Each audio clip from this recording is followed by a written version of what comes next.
আসসালামু আলাইকুম ভিউয়ার্স, কেমন আছেন আপনারা? আশা করি সকলেই ভালো আছেন। আমি সৈয়দ প্রিন্স আপনাদের সাথে আছি। এই মুহূর্তে আপনারা দেখতে পাচ্ছেন Prince the chairman YouTube channel. আজকে আমি আপনাদের সাথে শেয়ার করব আমার মালদ্বীপে যাওয়ার অভিজ্ঞতা। অ্যাকচুয়ালি ভিউয়ার্স, আজকে সময় হচ্ছে আপনারা দেখতে পাচ্ছেন 9টা 12 মিনিট। আজকে হচ্ছে 23 এপ্রিল, এপ্রিল মাসের 23 তারিখ।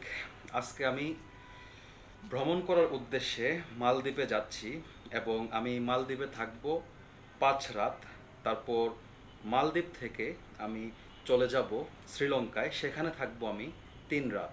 আমার এই ট্যুরটি হচ্ছে 23 এপ্রিল থেকে মে মাসের 1 তারিখ পর্যন্ত।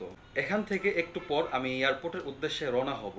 আমার ফ্লাইট হচ্ছে 12টা 55 মিনিটে। সো ভিউয়ার্স, আজকের এই ভিডিওতে আপনারা দেখতে পাবেন আমার ঢাকা থেকে মালদ্বীপের মালে এয়ারপোর্ট পর্যন্ত আমার যে অভিজ্ঞতা আছে এবং ঢাকা ও মালদ্বীপ এয়ারপোর্টের যে ইমিগ্রেশনগুলো আছে সেই ইমিগ্রেশনের যাবতীয় তথ্য এবং ইনফরমেশন দিয়ে আজকের এই ভিডিওটি আমি তৈরি করতে যাচ্ছি। সো ভিউয়ার্স, শুরুতেই আমি আপনাদের সাথে কিছু তথ্য শেয়ার করতে চাচ্ছিলাম। অ্যাকচুয়ালি এখন আমার ফ্লাইটটি শ্রীলঙ্কান এয়ারলাইন্সের মাধ্যমে আমি প্রথমে শ্রীলঙ্কা চলে যাব।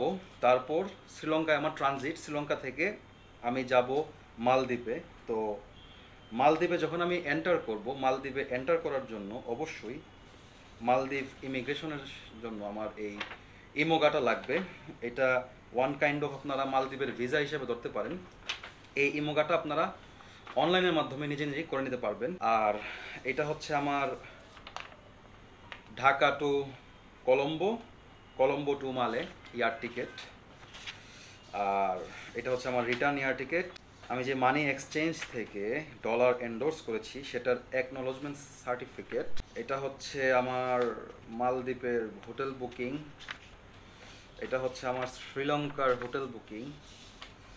আর এটা হচ্ছে আমার কোভিড ভ্যাকসিনেশনের সার্টিফিকেট।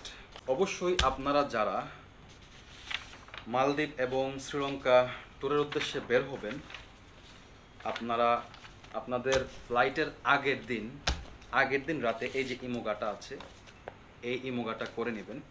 এই ইমোগাটার একটা ভ্যালিডিটির একটা টাইম থাকে, মেবি 94 ঘন্টার মতো টাইম থাকে। আমি 10টার দিকে হোটেল থেকে বের হব। আমার হোটেল থেকে আমাকে এয়ারপোর্টে ড্রপ করে দেবে 10টার দিকে। তো আজকের এই ভিডিওতে আমি আপনাদেরকে দেখাবো ঢাকা টু মালে আমার অভিজ্ঞতা।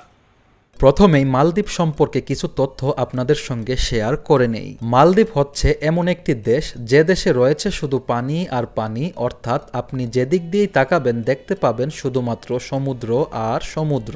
নানান রঙের পানির এই দেশে মানুষ যে কারণে ছুটে যায় সেটা হচ্ছে সমুদ্র এবং অনেক ধরনের ওয়াটার অ্যাক্টিভিটিসের জন্য। সো ভিউয়ার্স, হজরত শাহজালাল আন্তর্জাতিক বিমানবন্দরে প্রবেশ করার পর চেক ইন করে ইমিগ্রেশন শেষ করে বোর্ডিং করার পর জানতে পারলাম আজকে যে বিমানটিতে করে আমি শ্রীলঙ্কায় যাব সেই বিমানটি হচ্ছে এয়ার বেলজিয়ামের একটি চার্টার প্লেন।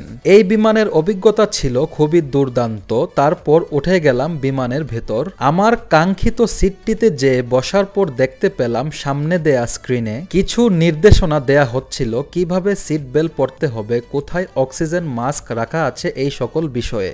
অতঃপর সময় হয়ে গেল আকাশে বসে বসে লাঞ্চ করে নেয়ার। প্লেন আকাশে ওঠার সাথে সাথে ফ্লাইটের কর্তব্যরত ক্রুরা খাবার সার্ভ করা শুরু করে দিল। তাদের সার্ভ করা সবগুলা খাবারই ছিল খুবই অসাধারণ।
সেজন্য বসে পড়লাম সেখানে থাকা একটি বার্গার কিং এর শপে। তুলনামূলক অন্যান্য খাবার থেকে শ্রীলঙ্কান এয়ারপোর্টের ভেতর বার্গার কিং এর মিলগুলো অনেকটাই দামি মনে হলো আমার কাছে। তারপর খাওয়া দাওয়া শেষ করে একটু রেস্ট নিতে নিতে আমার ট্রানজিটের 3.5 ঘন্টা সময় অতিক্রম হয়ে গেল, যা আমি বুঝতেই পারিনি। তারপর চলে গেলাম আমার ডিপার্চার গেট নাম্বার 10-এ। যেয়ে জানতে পারলাম যে ফ্লাইটটিতে করে আমি শ্রীলঙ্কা থেকে মালদ্বীপে যাব কিছু কারিগরি ত্রুটি থাকার ফলে এই ফ্লাইটটি 5.5 ঘন্টার মতো ডিলে করা হয়েছে এবং সাথে এটাও অ্যানাউন্স করা হয়েছে এই ফ্লাইটের যাত্রীদেরকে একটি করে টোকেন দেওয়া হবে। সেই টোকেন দ্বারা এয়ারপোর্টের ভেতর অবস্থিত শ্রীলঙ্কান এয়ারলাইন্সের ক্যাটারিং থেকে যাত্রীরা কিছু কমপ্লিমেন্টারি রিফ্রেশমেন্ট উপভোগ করতে পারবে। আসলে ভিউয়ার্স, 5.5 ঘন্টা ফ্লাইট ডিলে করিয়ে তারা যাত্রীদেরকে 2টা স্যান্ডউইচ, একটা কেক, একটা রোল, একটা সফট ড্রিঙ্কস রিফ্রেশমেন্ট হিসেবে দিয়েছে। যদি আমি একসাথে 2টি দেশ ভ্রমণ না করতাম তাহলে অবশ্যই আমি শ্রীলঙ্কান এয়ারলাইন্স থেকে সার্ভিস নিতাম না, কেননা এই ফ্লাইটটি ডিলে করাটা তাদের কোনো সমস্যা না, এটা হচ্ছে তাদের একটা পেশা এবং অভ্যাসও বলতে পারেন। তারা প্রতিনিয়তই এরকম করে থাকে এবং আমার ভাগ্য ভালো ছিল, কেননা আমার ফ্লাইটটি 5.5 ঘন্টা দেরি হয়েছিল। আমি আরো অনেকের কাছ থেকে শুনেছি যারা আমাকে বলেছে যে তারা নাকি একদিনের মতনও মালদ্বীপে যাওয়ার পূর্বে শ্রীলঙ্কায় থাকতে হয়েছে। আসলে এটা একটা পর্যটকের জন্য খুবই দুঃখের বিষয়, কেননা মালদ্বীপে আমার হোটেল বুক করা ছিল এবং আমি একটা প্ল্যান করে মালদ্বীপে যাচ্ছিলাম।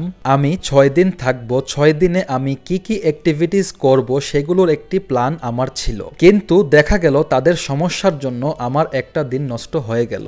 ট্রানজিটের জন্য শ্রীলঙ্কায় এসে আমি নেমেছিলাম দুপুর আনুমানিক 3:30টার দিকে, কিন্তু শ্রীলঙ্কা থেকে মালদ্বীপের উদ্দেশ্যে আমি ফ্লাই করি রাত 12টার সময়। শ্রীলঙ্কা থেকে মালদ্বীপ যেতে সময় লেগেছে এই ফ্লাইটটিতে করে আনুমানিক 1.5 ঘন্টার মতো।